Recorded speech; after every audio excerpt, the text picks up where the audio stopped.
Immédiatement, on va aller rejoindre une maman du secteur de Rivière-Verte nommée Daisy Bellefleur. Salut! Oui, bonjour. Évidemment, Daisy, ça chamboule toutes les habitudes, ce qu'on vit actuellement à propos de la pandémie. Oui, c'est certain. Au sein d'une famille, lorsqu'on a quelques enfants, comment ça fonctionne pour assurer le quotidien correctement?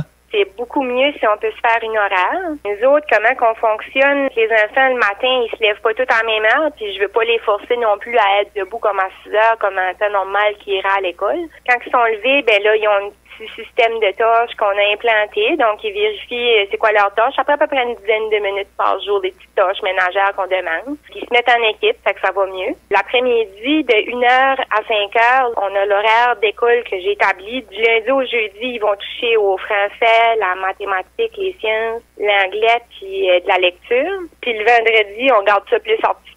Là, on va faire comme de l'art, de la musique, de la lecture un peu. Mais s'ils ont bien travaillé, comme le vendredi, là, ils feront pas 4 heures là, dans l'après-midi, là, comme à 3 heures, on va fermer les livres. Puis à tous les jours, quand il fait beau, ben ils vont faire du vélo ou ils vont jouer dehors. C'est plus qu'une heure parce que moi, les enfants, ils aiment beaucoup ça, aller jouer dehors. Quand ce qui pleut, ben on a fait des jeux sportifs. Il y avait une enseignante à un de mes enfants qui avait posté sur Facebook ces jeux-là. Il y avait le Monopoly sportif puis le Serpent et échelle sportif. Donc, je les ai imprimés, je les ai plastifiés, puis avec des dés. J'avais pas de jetons, mais on avait des effaces là en forme de canard. Fait que là, j'ai mis des lettres de leur nom dessus. Fait que ça fait les jetons. Puis on s'amuse à faire des exercices comme ça. Puis ils font des petits challenges entre eux autres. Les journées passent vraiment vite.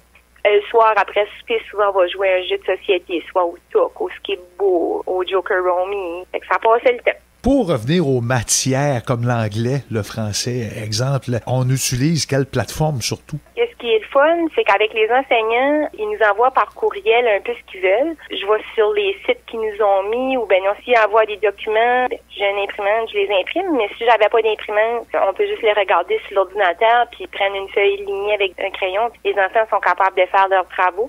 Les enseignants sont vraiment bons. En mathématiques, mon garçon, lui, il fait un Zoom avec son enseignant le mardi et le jeudi matin. Là-dessus, j'imprime ses feuilles qu'il a besoin. Ça dure environ une demi-heure. L'enseignant donne les explications. Puis dans l'après-midi, quand c'est le temps de travailler, ben il fait ses affaires. Pour l'anglais, on a téléchargé Duolingo. C'est une application qui va sur les tablettes, que ce soit Apple ou ben non Samsung. Là, ça se télécharge bien.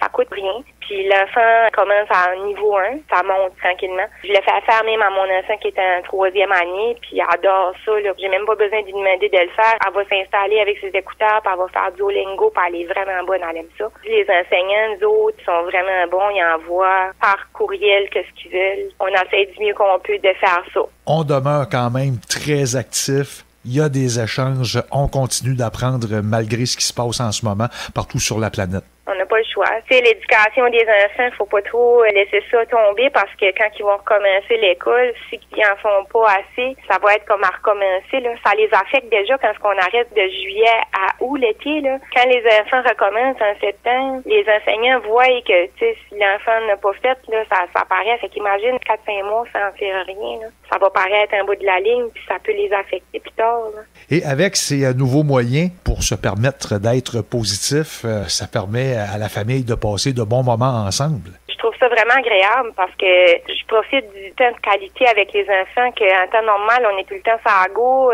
c'est tout le temps pressé, le matin, go, faut se dépêcher. Tandis que là, on a vraiment plus le temps de s'asseoir, de jaser, même ils vont discuter aussi parce que je veux pas les enfants émotionnellement, ça les affecte. Tu sais, ils manquent leurs amis, ils manquent leurs enseignants. Il y en a qui sont vraiment proches de leurs enseignants. Ils manquent leur petit réseau social. Hein. En tant que parent, je trouve ça le fun d'être avec eux autres, puis de pouvoir être à l'écoute, puis de faire des choses ensemble. Tu sais, même on cuisine ensemble. C'est super, là. D'autres façons de voir la vie, si je peux parler ainsi. Oui.